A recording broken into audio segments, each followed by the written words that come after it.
प्रेरित पौलुस की इफिसियों के नाम पत्री अध्याय 2 वचन 8 और 9 मैं पढ़ रही हूँ, ध्यान देकर सुनो। क्योंकि विश्वास के द्वारा अनुग्रह ही से तुम्हारा उद्धार हुआ है, और यह तुम्हारी ओर से नहीं वरन परमेश्वर का दान है, और न कर्मों के कारण, ऐसा न हो कि कोई घमंड करे। Hallelujah, hallelujah, hallelujah, hallelujah. मेरे प्यारे भाइयों और बहनों, पौलुस लिख रहा है कि विश्वास के द्वारा अनुग्रह ही से तुम्हारा उद्धार हो गया है। हमने प्रभु यीशु पर जो विश्वास किया है, इसी विश्वास के कारण, इसी विश्वास के द्वारा अनुग्रह से, यानी परमेश्वर की महान करुणा से, परमेश्वर की महान दया से, परमेश्वर की महान कृपा से हमारा उद्धार हो गया है। ये हमारी ओर से नहीं हुआ है, बल्कि ये परमेश्वर का महान वरदान है। और आगे वो ये भी बता रहा है कि न कर्मों के कारण, ऐसा न हो कि कोई घमंड करे। Hallelujah, hallelujah, hallelujah, hallelujah. मेरे प्यारे भाइयों और बहनों, उद्धार यानी पापों की क्षमा, उद्धार यानी आत्मा की मुक्ति, उद्धार यानी अनंत जीवन में प्रवेश करना। दुनिया का हर मनुष्य पापी है। दुनिया का हर मनुष्य शैतान का गुलाम बन चुका है, और कोई भी पापों की क्षमा पाकर अनंत जीवन में पहुंचने के लायक नहीं है। हम में से कोई भी अपने आप अनंत जीवन में खुद की ताकत से या खुद की मेहनत से नहीं पहुंच सकते हैं। पर मनुष्यों का उद्धार करने के लिए, अर्थात उनकी आत्मा को मुक्ति दिलाने के लिए, उन्हें पापों की क्षमा दिलाने के लिए और स्वर्ग के अनंत जीवन में उनको प्रवेश दिलाने के लिए परमेश्वर ने ये उद्धार की योजना बनाई थी कि उसने अपने इकलौते पुत्र को, प्रभु यीशु को इंसान के रूप में धरती पर भेजा। प्रभु यीशु ने पापी मानवता के पापों का सारा बोझ अपने ऊपर उठाया। पापी मानवता के पापों की सारी सज़ा उसने खुद पर उठाई, और हमारी मुक्ति के लिए उसने क्रूस पर बलिदान किया, ताकि उसके इस बलिदान के कारण हमें पापों की क्षमा मिल जाए, हम शैतान के हाथ से मुक्त हो जाए, हमें शैतान से छुटकारा मिल जाए और हमारा प्रवेश स्वर्ग के अनंत जीवन में हो जाए। Hallelujah, hallelujah, hallelujah, hallelujah. मेरे प्यारे भाई और बहनों, हम बाइबल के पहले किताब में अर्थात उत्पत्ति में पढ़ते हैं कि किस तरीके से परमेश्वर ने पूरी दुनिया को बनाया और अंत में उसने मनुष्य की रचना की। जब परमेश्वर ने मनुष्य को बनाया, तब वह एक अच्छा और बहुत खूबसूरत जीवन बिता रहा था। परमेश्वर ने पूरे सृष्टि को रचाने के बाद एक मानव बनाया जिसे आदम कहा गया है, और ये आदम को परमेश्वर ने एक सुंदर बगीचे में रखा था, जहाँ पर उसे ज़रा भी कोई दुख नहीं था, बीमारी का तो पता ही नहीं था, और ना ही मेहनत करनी थी, ना ही कोई कष्ट उठाने थे। आदम उस बगीचे में रहा करता था और बहुत अच्छा खुशहाल ऐसा जीवन बिता रहा था। कुछ समय के पश्चात परमेश्वर ने उसके साथ रहने के लिए दूसरे मानव की रचना की, और दूसरी बार उसने स्त्री को बनाया, हव्वा को बनाया। जब परमेश्वर ने हव्वा को बनाया, तब से आदम का जीवन और अच्छा बन गया और खुशहाल बन गया, क्योंकि तब तक वो बगीचे में अकेला इंसान था। बगीचे में प्राणी बहुत थे, पंछी बहुत थे, जानवर बहुत थे, पर दूसरा इंसान नहीं था। आदम अकेला इंसान वहाँ रहा करता था, पर हव्वा को परमेश्वर ने बनाने के बाद वो दोनों उस बगीचे में और खुशी से और शांति से और खुशहाली से वहाँ जीवन बिताने लगे। पर बाइबिल हमें सिखाती है कि जब आदम और हव्वा दोनों उस बगीचे में बहुत शांति से एक अच्छा जीवन बिता रहे थे, तब परमेश्वर का विरोधी और मनुष्यों का विरोधी शैतान को ये देखा नहीं जा रहा था और इसीलिए उसने सांप का रूप लेकर हव्वा के पास वो आ गया और उसने उसको पाप करने के लिए मजबूर कर दिया। जब परमेश्वर ने आदम को बनाया था और उस सुंदर बगीचे में रखा था, तब परमेश्वर ने उसको हर पेड़ का फल खाने की इजाज़त दी थी। बहुत खुशी से रहने के लिए परमेश्वर ने उसको बनाया था, पर उस वक्त परमेश्वर ने उसको एक ही आज्ञा दी थी कि बगीचे के बीच में जो पेड़ है उसका फल कभी न खाना। ये फल यदि तुम खाओगे तो मर जाओगे, ऐसा परमेश्वर ने आदम को बताया था।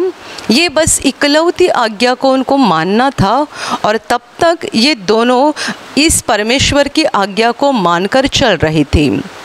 जब तक वे बगीचे के बीच के पेड़ की ओर नहीं देख रहे थे और उसके फल को खाने का विचार भी उनके मन में नहीं आया था, तब तक उनका जीवन बहुत अच्छा चल रहा था। पर जिस घड़ी शैतान ने हव्वा के पास आकर उसको फंसाया, ये बोलकर कि यदि इस बीच के पेड़ का फल तुम खाओगे तो तुम परमेश्वर के समान बन जाओगे, जबकि परमेश्वर ने आदम को कहा था कि इसका फल खाने के बाद तुम मर जाओगे। शैतान ने हव्वा को कहा कि ये फल खाने के बाद तुम मर नहीं जाओगे, वरन तुम परमेश्वर के समान बन जाओगे, परमेश्वर के तुल्य बन जाओगे। और ये बताने के बाद हव्वा फंस गई, शैतान के मोह जाल में अटक गई और उसने उस फल को तोड़ा, खाया, आदम को भी दिया और दोनों ने परमेश्वर की आज्ञा को तोड़कर जिस पेड़ के फल को ना खाना ऐसा परमेश्वर ने कहा था, उस पेड़ के फल को खा डाला। ये था दुनिया का पहला पाप। और मेरे प्यारे भाई और बहनों, तब से हम बाइबल में पढ़ते हैं कि कैसे कैसे इंसान पाप में गिरते गया। सबसे पहले हव्वा ने शैतान की बात को मान लिया, वो शैतान के बातों में आकर फंस गई और तब से लेकर आगे जाकर यही चलते रहा। मनुष्य शैतान के द्वारा फंसाया जाने लगा, शैतान उसको लालच में गिराने लगा, परमेश्वर के खिलाफ बहुत सारी बातें बताने लगा और इंसान पाप करते गया। जब तक मनुष्य ने पाप नहीं किया था, उनका रिश्ता परमेश्वर के साथ बहुत अच्छा था। आदम और हव्वा जब अदन की बटिका में रहा करते थे और उन्होंने पाप नहीं किया था, परमेश्वर की इस एक आज्ञा को मानकर वे चल रहे थे, तब तक उनका जीवन बहुत अच्छा चल रहा था। वे परमेश्वर के साथ हर दिन बातें करते थे। परमेश्वर बगीचे में आकर आदम के साथ बात किया करता था और बिल्कुल दोस्त की तरह इनका परमेश्वर के साथ रिश्ता था। ये परमेश्वर के साथ बहुत अच्छे से जुड़े हुए थे। पर जिस घड़ी उन्होंने परमेश्वर की आज्ञा को तोड़कर पाप कर दिया, उसी घड़ी से वे परमेश्वर से जुदा हो गए, क्योंकि परमेश्वर पवित्र है और वो पाप का अंधकार बिल्कुल बर्दाश्त नहीं कर सकता है। पाप का अंधकार उसके सामने खड़ा भी नहीं हो सकता है। जब आदम पाप नहीं करता था और शुद्ध था, तब वो लायक था परमेश्वर से बात करने के लिए। पाप होने के बाद वो अशुद्ध बन गया, अपवित्र बन गया और उसे खुद को ये हिम्मत नहीं हो रही थी कि वो परमेश्वर के सामने जाकर खड़ा हो जाए। इसीलिए शाम के समय जब भी परमेश्वर ने उसको पुकारा, तभी पहले ही आदम पेड़ के पीछे छिपा हुआ था। मेरे प्यारे भाइयों और बहनों, पाप होने के बाद तुरंत आदम के अंदर ये भावना पैदा हो गई कि मैं परमेश्वर के सामने खड़ा नहीं हो सकता हूँ। वो पवित्र परमेश्वर है, मैं पापी बन चुका हूँ। वो पवित्र परमेश्वर है, मैं अभी गंदा और अशुद्ध बन चुका हूँ। मेरी हिम्मत नहीं है, मैं लायक नहीं हूँ कि मैं परमेश्वर के सामने जाकर खड़ा रह सकता हूँ। और इसीलिए वो पेड़ के पीछे छिप गया। मेरे प्यारे भाइयों और बहनों, तब से लेकर लगातार पाप बढ़ते गए और हम बाइबल में पढ़ते हैं कि ऐसा एक समय आ गया जब दुनिया में लोग बहुत बढ़ गए थे और साथ ही साथ पाप भी बहुत बढ़ चुका था। दुनिया का हर मनुष्य गलत काम कर रहा था। हर मनुष्य शैतान की बातों में आकर परमेश्वर की आज्ञा को ठुकरा रहा था। हर मनुष्य शैतान का गुलाम बनकर परमेश्वर का विरोधी बन गया था। परमेश्वर ने मनुष्य को इसलिए नहीं बनाया था कि वो सारे गलत काम करते जाए, बुरे काम करते जाए, उस दुष्ट शैतान की बातों में फंसकर सारा बुरा जीवन बिताए। इसलिए परमेश्वर ने मनुष्य को नहीं बनाया था।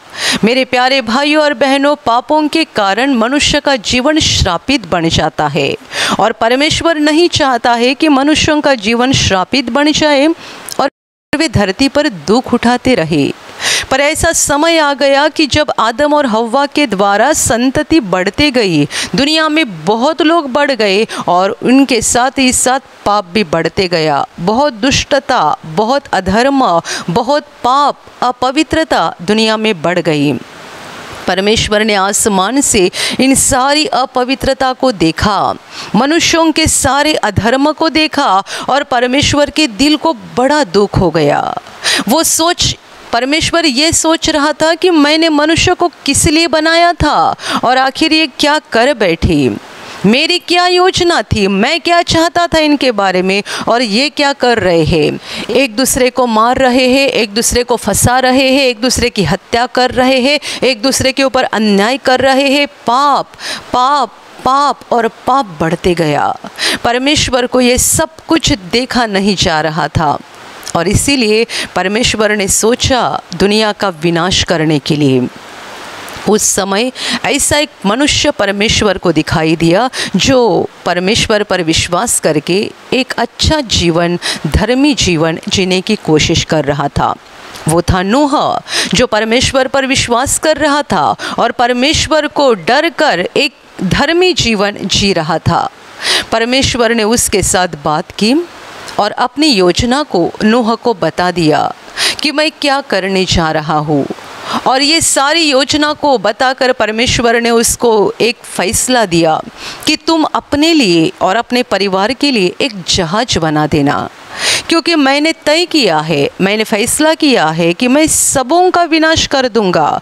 इतना पाप और इतना अधर्म बढ़ते जा रहा है कि ये सब कुछ मुझे देखा नहीं जा रहा है।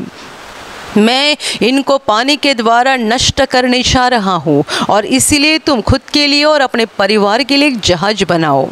और जैसा कि परमेश्वर ने बताया, जितने सारे नाप जैसे जैसे परमेश्वर ने नाप दिए उनके अनुसार नूह ने एक बड़ा जहाज बनाया और वो अपने परिवार को लेकर उस जहाज के अंदर चला गया।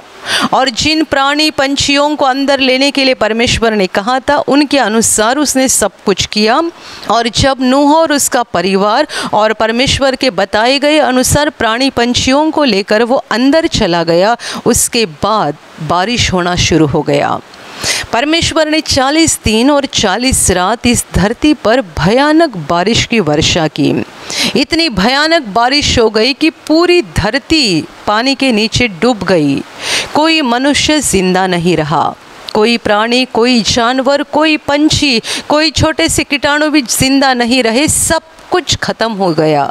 परमेश्वर ने पानी के द्वारा धरती को साफ कर दिया, क्योंकि अधर्म और अनीति और पाप इतना बढ़ गया था कि परमेश्वर को बर्दाश्त नहीं हो रहा था।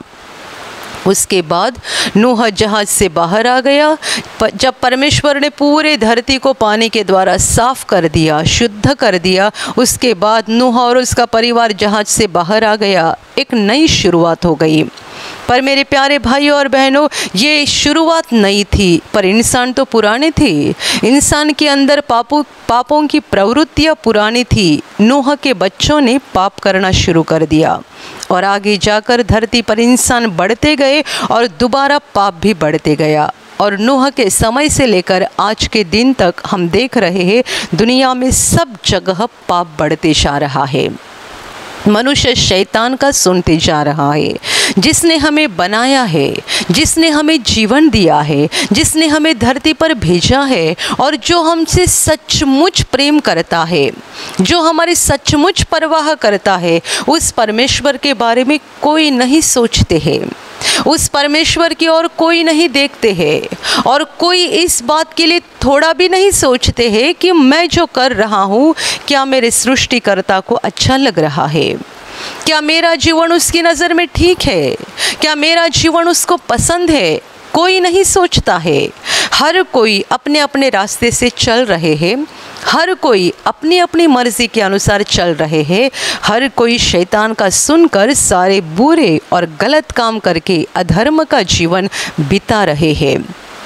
मेरे प्यारे भाइयों और बहनों, यही हालत जब पहली बार हुई तभी परमेश्वर ने नूह के समय में बारिश की वर्षा करके धरती के सारे जीव जंतु और सारे मनुष्य और प्राणी पंछियों को नष्ट कर दिया था। दूसरी बार जब ये पाप बढ़ गया तभी परमेश्वर ने दोबारा नष्ट करने की योजना नहीं बनाई, बल्कि मनुष्यों को बचाने की योजना बनाई। शैतान जो मनुष्यों का विरोधी और परमेश्वर का विरोधी था, जो बार बार मनुष्य को फंसाते जा रहा था, बार बार मनुष्य को परमेश्वर के खिलाफ जाने के लिए मजबूर कर रहा था, उसको ही हराने की योजना परमेश्वर ने बनाई। और इसीलिए परमेश्वर ने यह योजना बनाई कि वो अपने इकलौते पुत्र को अर्थात यीशु मसीह को धरती पर भेजेगा। वो मनुष्यों के पापों का सारा दंड अपने ऊपर लेगा और वो अपना लहू बहाएगा, क्योंकि बिना लहू बहाए पापों की क्षमा नहीं मिल सकती है। परमेश्वर ने ये फैसला किया कि मैं अपने पुत्र का लहू बहाऊंगा ताकि जितने सारे उस पर विश्वास करेंगे उनको पापों की क्षमा मिल जाएगी, वे शैतान के हाथ से मुक्त हो जाएंगे और फिर वे मेरे पास आकर आशीष पा सकते हैं और मेरे साथ अनंत जीवन में, मेरे स्वर्ग में प्रवेश कर सकते हैं। मेरे प्यारे भाइयों और बहनों, परमेश्वर की इस महान योजना के अनुसार 2000 साल पहले परमेश्वर का पुत्र यीशु मसीह इंसान बनकर धरती पर आया। यीशु मसीह परमेश्वर का पुत्र है, यानी वो प्रकाश से निकला हुआ प्रकाश है। वो परमेश्वर का पुत्र है, यानी वो परमेश्वर से निकला हुआ वह परमेश्वर है जो देहधारी बन गया। देहधारी बनकर जो परमेश्वर धरती पर आया उसे हम परमेश्वर का पुत्र कहते हैं। उसे परमेश्वर का पुत्र इसीलिए कहा गया है कि यीशु मसीह एक बड़ा रहस्य है, एक बड़ा राज है जो मनुष्य अपने दिमाग से और अपनी बुद्धि से नहीं समझ सकते हैं। वो परमेश्वर से निकला हुआ परमेश्वर है, प्रकाश से निकला हुआ प्रकाश जो मनुष्य अपने दिमाग से नहीं समझ सकता है, और इसीलिए उसे परमेश्वर का पुत्र कहा गया। वो धरती पर आ गया। मेरे प्यारे भाइयों और बहनों, परमेश्वर का पुत्र यीशु मसीह धरती पर आ गया। इसका मतलब ये नहीं है कि परमेश्वर दो है। परमेश्वर दो नहीं है, परमेश्वर एक ही है। बाइबल हमें सिखाती है परमेश्वर एक ही है। यीशु मसीह परमेश्वर का पुत्र है, यानी वो परमेश्वर से निकला हुआ परमेश्वर है जो देहधारी बनकर धरती पर आ गया। पापी मनुष्यों को बचाने के लिए, उनको छुड़ाने के लिए और उनकी मुक्ति के लिए उसको देहधारी बनना पड़ा। जो परमेश्वर खुद देहधारी बनकर धरती पर आया उसे हम परमेश्वर का पुत्र कहते हैं। मेरे प्यारे भाइयों और बहनों, यदि वो देहधारी न बनता तो मनुष्यों को अपने पापों की सज़ा खुद लेनी पड़ती। परमेश्वर का पुत्र यीशु मसीह इसीलिए देहधारी बनकर धरती पर आ गया ताकि हम जो देह में जीने वाले मनुष्य हैं, हम जो शरीर में जीवन बिताने वाले लोग हैं, हमारे सारे पापों की सज़ा वो अपने देह के ऊपर उठाए। हमने अपने शरीर से पाप किए हैं, वो शरीर रूप लेकर आया ताकि वो अपने शरीर में दंड उठाए, वो अपने शरीर में सज़ा उठाए, वो अपने शरीर में सारा बोझ उठाए ताकि हम मुक्त हो जाए, हमें क्षमा मिल जाए, हम पापों से बच जाए। Hallelujah, hallelujah, hallelujah. और मेरे प्यारे भाइयों और बहनों, यीशु मसीह परमेश्वर का पुत्र इंसान बनकर धरती पर आया।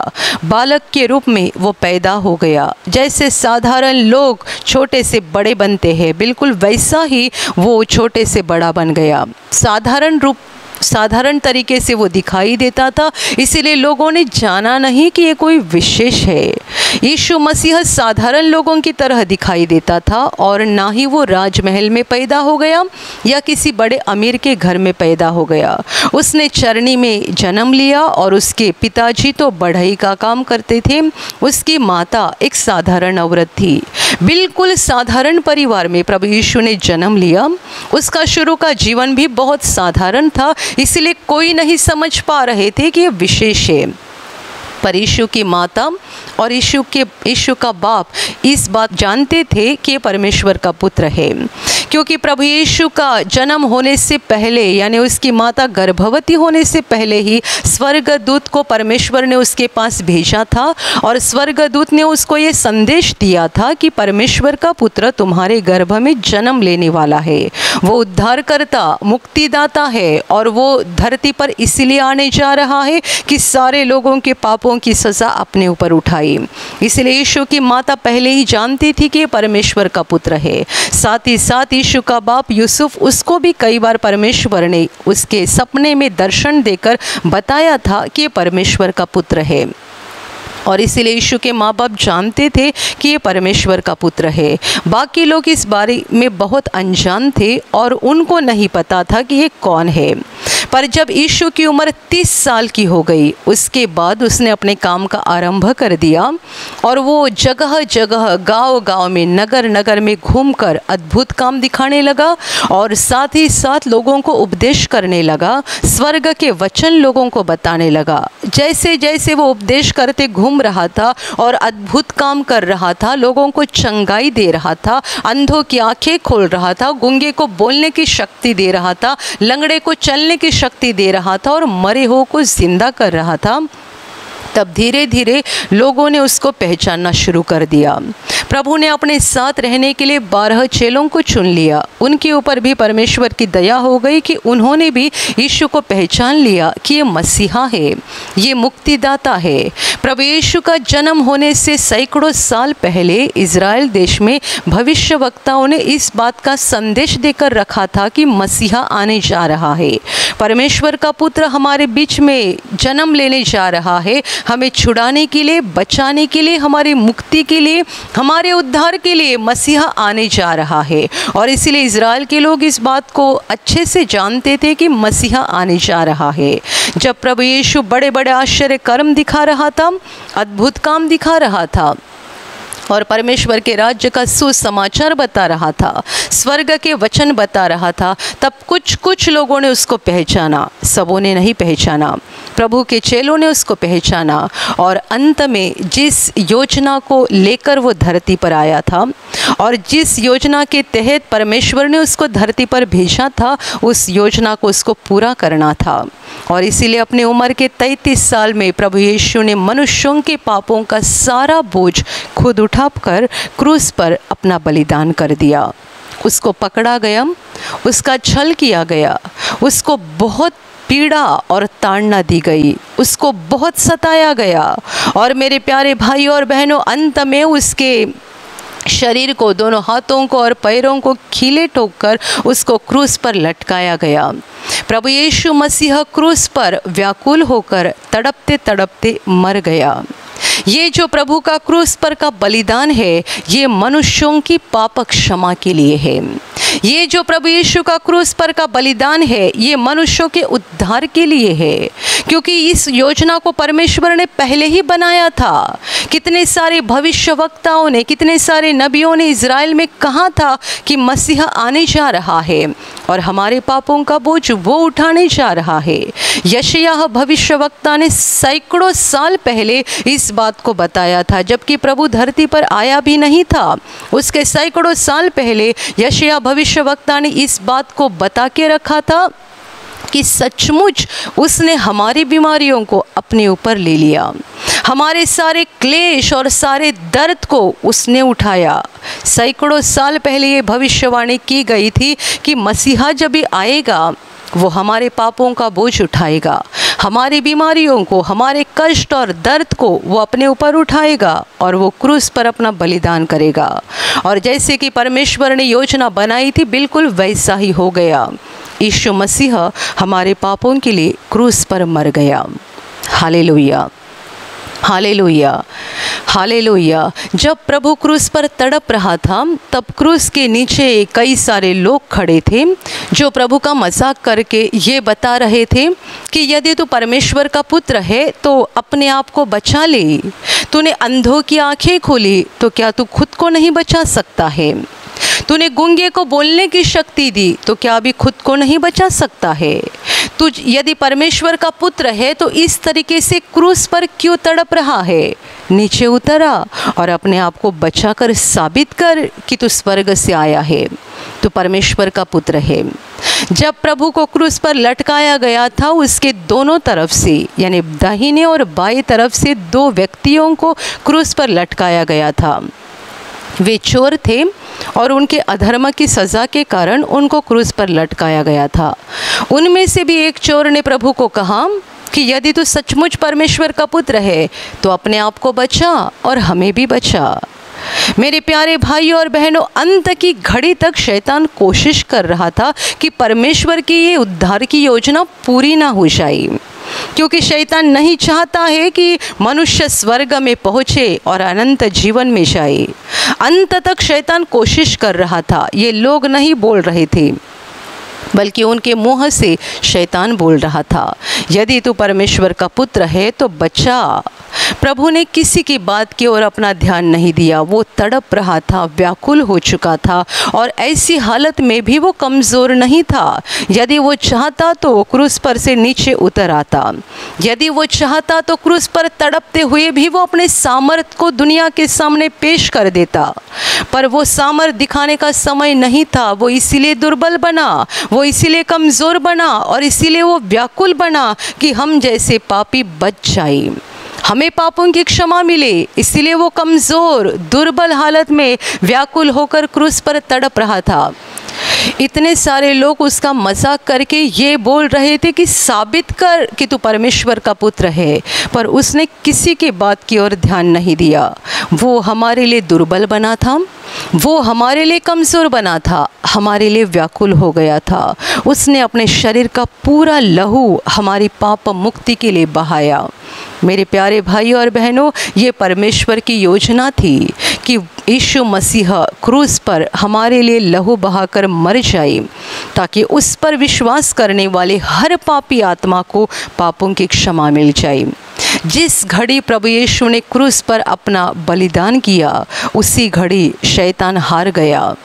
और तब से लेकर आज के दिन तक जितने सारे लोग इस बात पर विश्वास करते हैं, इस सुसमाचार पर विश्वास करते हैं कि प्रभु यीशु परमेश्वर का इकलौता पुत्र मेरे पापों के लिए क्रूस पर मरा है, मेरे पापों के लिए उसने लहू बहाया है, मेरे पापों की सज़ा उसने उठाई है, मेरे पापों का दंड उसने लिया है, ऐसे जितने विश्वास करते हैं उन सबों को पापों की क्षमा मिल जाती है। प्रभु यीशु के लहू में उनकी आत्मा को धोया जाता है, वो शुद्ध होते हैं और उनके लिए स्वर्ग का दरवाज़ा खोला जाता है। मेरे प्यारे भाइयों और बहनों, ये परमेश्वर की योजना थी कि मेरा पुत्र इंसान बनकर धरती पर जाएगा, मनुष्यों के पापों की सज़ा खुद उठाकर अपना लहू बहाकर वो क्रूस पर बलिदान करेगा, ताकि उस पर विश्वास करने वाले सारी आत्माओं को पापों की क्षमा मिलकर वे अनंत जीवन में प्रवेश कर पाएंगे। Hallelujah, hallelujah, hallelujah. और इसीलिए संत पौलुस यहाँ पर लिख रहा है कि विश्वास के द्वारा अनुग्रह से ही हमारा उद्धार हो गया है। विश्वास के द्वारा हमने जो यीशु पर विश्वास किया है कि वो परमेश्वर का पुत्र होकर भी हमारे लिए कमज़ोर बन गया और हमारे पापों को उठाकर उसने क्रूस पर बलिदान किया है, ये जो हम विश्वास करते हैं, इस विश्वास के कारण और विश्वास के द्वारा अनुग्रह ही से हमारा उद्धार हो गया है। ये परमेश्वर का बड़ा अनुग्रह है कि उसने हमें बचाया है। ये परमेश्वर की करुणा है कि वो इंसान बनकर धरती पर आया और हमारे पापों को उठाकर वो क्रूस पर मर गया। मेरे प्यारे भाइयों और बहनों, हम किसी का 100 रुपये का कर्जा भी नहीं अदा करना चाहते हैं, हम किसी को 100 रुपया भी नहीं छोड़ना चाहते हैं। किसी ने आपसे 100 रुपया उधार लिए होंगे और 10 दिन 15 दिन हो गए और आपको वापस नहीं किए, तो आप उनको याद करते हैं। जब तक आपका 100 रुपया वापस नहीं मिलता है, आप याद करते रहते हैं कि आपको मेरे 100 रुपया भी देने बाकी है, कब दोगे, कब दोगे।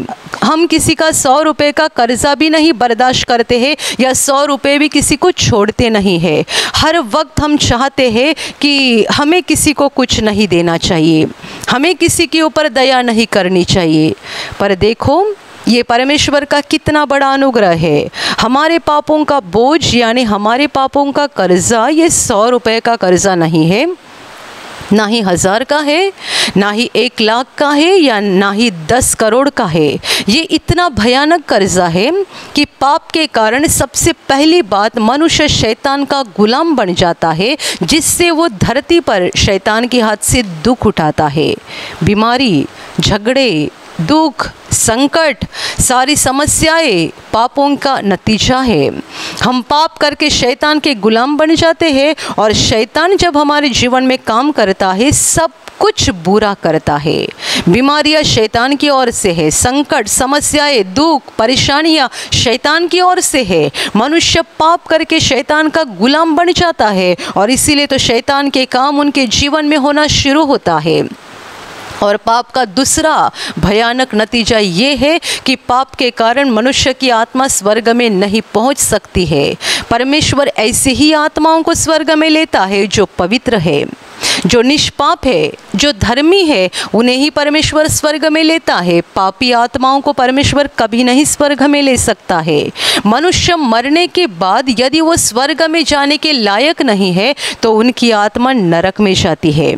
मरने के बाद हर मनुष्य के सामने 2 ही ठिकाने रहते हैं, 2 में से एक जगह उनको जाना पड़ता है। यदि वे स्वर्ग जाने के लायक है तो स्वर्ग में पहुंचते हैं, और वहां जाने की उनकी लायकी नहीं है तो वे नरक में जाते हैं अनंत काल का दर्द और अनंत काल की पीड़ा उठाने के लिए। जैसा कि बाइबल का वचन हमें कहता है, सबों ने पाप किया है। धरती का हर मनुष्य पापी है। चाहे हम बाहर से कितने भी साफ सुथरे दिख रहे हैं, पर हम खुद अंदर जानते हैं कि हम कैसे पापी हैं।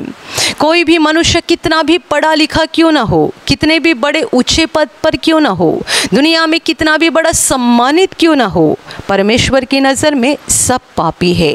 हर मनुष्य पापी है। हमारे मन में आने वाले सारे बुरे ख्याल पाप है। आँखों से हम जो भी गलत देखते हैं, सब कुछ पाप है। हमारी ज़बान कितनी सारी पापों को कर देती है। हम कितने बार झूठ बोलते हैं, कितने बार दूसरों की निंदा करते हैं, कितने बार दूसरों को गालियाँ देते हैं। ये ज़बान के द्वारा हम कितने पाप करते हैं, और सारे शरीर के द्वारा हम कितने सारे पाप करते हैं। मेरे प्यारे भाइयों और बहनों, इसीलिए मैंने कहा, दुनिया का कोई भी मनुष्य, चाहे वो कितना भी पढ़ा लिखा क्यों ना हो, कितना भी सम्मानित क्यों ना हो, कितना भी ऊंचे पद पर क्यों ना हो, हर कोई पापी है। हर मनुष्य पापी है, और हमारे पापों का कर्जा इतना बड़ा है कि हम अनंत काल तक भी उसको अदा नहीं कर सकते हैं। अनंत काल तक भी नहीं। मनुष्य इस धरती पर कोई एक गुनाह करते हैं तो उनके लिए दुनिया के कोर्ट उनको सज़ा देते हैं। 10 साल की सज़ा, 12 साल की सज़ा, 15 साल की सज़ा, एक गुनाह के लिए। एक गुनाह के लिए धरती के कोर्ट यदि 10 साल की सज़ा दे देते हैं, तो ज़रा गिन लीजिए, हम हमारे जन्म से लेकर मरते दम तक कितने सारे पाप करते हैं, और हर पापों की ऐसी सज़ा गिनती जाए तो कितनी हो जाएगी। इसलिए मैंने आपको कहा कि हमारा कर्जा इतना बड़ा है कि हम अनंत काल तक भी उसको अदा नहीं कर पाएंगे। यीशु ने इसी कर्जा को अदा कर दिया है। जिस कर्जे को हमें अनंत काल उठाना था, जिस पीड़ा में हमें अनंत काल रहना था, जिस दुख और दर्द में हमें अनंत काल रहना था, प्रभु ने उसी पीड़ा को अपने ऊपर लेकर हमें छुटकारा दे दिया है। वो हमें छुटकारा देने के लिए समर्थ है, क्योंकि उसने कभी कुछ पाप नहीं किया। उसका लहू एक पवित्र लहू है। हम अपना भी लहू बहा सकते हैं पर उसकी कोई कीमत नहीं है, क्योंकि हमारा लहू भी पापी है, वो हमें बचाने के लिए कोई समर्थ नहीं है। प्रभु का लहू जो पवित्र है, जो निष्पाप है, जो शुद्ध है, वो हमें बचाने के लिए समर्थ है। Hallelujah, hallelujah. और इसीलिए बाइबल का वचन ये भी कहता है कि यीशु का लहू हमें सारे पापों से शुद्ध कर देता है।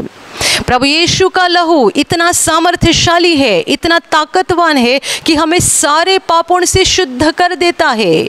दुनिया के कोर्ट एक गुनाह के लिए, एक अधर्म के लिए 10 साल की सज़ा दे देते हैं, और इस तरीके से गिना जाए तो हम अनंत काल दुख सहते रहेंगे, अनंत काल दुख उठाते रहेंगे। पर यह परमेश्वर का अनुग्रह है कि यीशु मसीह ने हमारे पापों का बोझ उठाया और हमें छुटकारा दिया है, हमें मुक्ति दी है। इसलिए पौलुस बता रहा है कि विश्वास के कारण, विश्वास के द्वारा अनुग्रह ही से हमारा उद्धार हो गया है। और आगे वो बता रहा है कि न कर्मों के कारण, हमारे कोई भले कर्मों के कारण नहीं है, हमने कोई भले काम की इसलिए यीशु ने हमें पापों की क्षमा दी, ऐसा नहीं है। हमने बहुत भले काम किए हैं इसलिए परमेश्वर हमें अनंत जीवन में ले रहा है, ऐसा नहीं है। मनुष्य का कोई भी भला काम उसको अनंत जीवन में नहीं लेकर जा सकता है। हम जो भले काम करते हैं उसका प्रतिफल परमेश्वर हमें धरती पर दे देता है। चाहे अब दूसरों की मदद करते हैं या गरीब को खाना खिलाते हैं, जो हम भले काम यहाँ धरती पर करते हैं परमेश्वर यहीं पर हमें उसका प्रतिफल दे देता है। पर यदि हम भले काम कर रहे तो इसका मतलब ये नहीं है कि भले काम हमें स्वर्ग में लेकर जा सकते हैं, मुमकिन नहीं है। क्योंकि हम चाहे कितने भी भले काम क्यों न करें, कितने सारे गरीबों को खाना खिलाए, कितना सारा दान धर्म करे, पर हमारे आत्मा के ऊपर पाप के दाग है, उसको कौन मिटा सकता है। आप हर दिन 10 लोगों को या 100 लोगों को खाना खिला सकते हैं, पर उससे आपके आत्मा के ऊपर जो पापों के दाग है उसको मिटाया नहीं जा सकता है। आपने 100 गरीब लोगों को खाना खिलाया, उसके बदले प्रभु आपको आशीषित करेगा, वो धरती पर आपको आशीषित करके आपको उसका प्रतिफल दे देगा। पर हमारे भले काम, हमारे सत्कर्म हमें स्वर्ग में लेकर नहीं जा सकते हैं। स्वर्ग में जाने के लिए आत्मा की शुद्धता की ज़रूरत है। जो आत्मा शुद्ध है, धर्मी है, वही स्वर्ग में जा सकता है। यदि वो शुद्ध नहीं है तो स्वर्ग में नहीं जा पाएगा।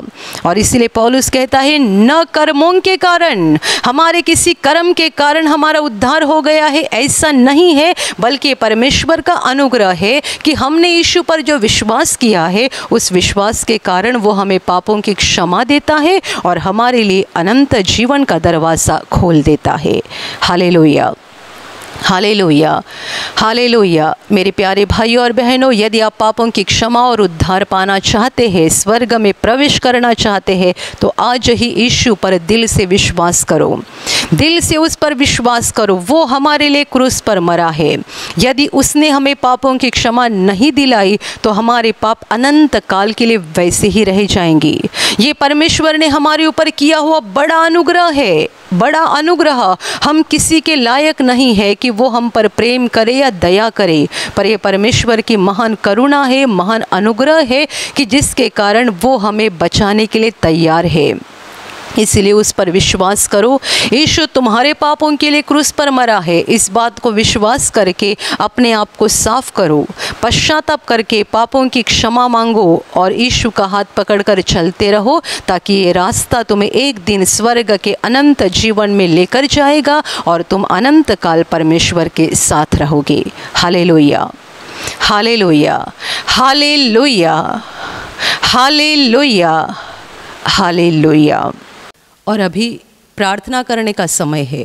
आप विश्वास करो कि एक पल में प्रभु यीशु आपको छूकर चंगाई देगा, एक पल में वो आपके जीवन का दुख निकाल देगा और आपके आंसुओं को खुशी में बदल देगा, क्योंकि उसके लिए असंभव कुछ नहीं है, अनहोनी बात एक भी नहीं है। प्रभु यीशु आज भी जिंदा है। 2000 वर्ष पहले वो शरीर रूप में धरती पर था, आज शरीर रूप में नहीं बल्कि आत्मा के रूप में है, और दुनिया के कोने कोने में जहाँ जहाँ लोग विश्वास के साथ उसको पुकारते हैं, उसके पास प्रार्थना करते हैं, उन सबों की पुकार को प्रभु सुनता है, उन्हें चंगा करता है, उनके आंसुओं को पोंछ देता है और उनके जीवन को खुशी से भर देता है। आप भी इसी विश्वास के साथ आपके बीमार भाग पर हाथ रखो, और यदि वहाँ हाथ नहीं रख सकते हैं तो अपने सीने पर हाथ रखो। प्रभु यीशु के नाम से इसी क्षण आपके शरीर की सारी बीमारियां निकल जाए। यीशु के नाम से आपके जीवन का सारा दुख निकल जाए। शैतान का हर एक काम आपके जीवन से और आपके परिवार से पूरी तरह से नष्ट हो जाए यीशु के नाम से। प्रभु यीशु के नाम से शैतान का सारा काम आपके जीवन से नष्ट हो जाए। सारी दुष्ट आत्माओं को प्रभु यीशु के नाम से मैं आज्ञा दे रही हूँ, इसी क्षण इन्हें छोड़कर निकल जाओ और वापस उनमें नहीं आना। इसी क्षण प्रभु का महान सामर्थ्य आपके ऊपर आ जाए। प्रभु का महान सामर्थ्य आपके ऊपर आ जाए। प्रभु का महान सामर्थ्य आपके ऊपर आ जाए। इसी घड़ी पवित्र आत्मा की खुशी आपके दिल में आ जाए, पवित्र आत्मा की शांति आपके दिल में आ जाए और आपका जीवन स्वर्ग की रोशनी से भर जाए। आमीन।